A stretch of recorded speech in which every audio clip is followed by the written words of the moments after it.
কেউ যদি তোমার সাথে কথা না বলে থাকতে চায়, তাহলে তুমিও তার সাথে কথা বলার জন্য পাগলামিগুলো ছেড়ে দাও। কারণ সে কখনোই তোমার আকুলতার কারণগুলো বুঝবে না।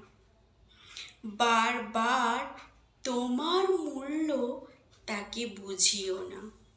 কেউ যদি তোমার মূল্য না দিতে চায়, তাহলে তার কাছে তোমার গুরুত্ব চাওয়া থেকে বিরত থেকো। কারণ কখনোই সে তোমার কদর করবে না।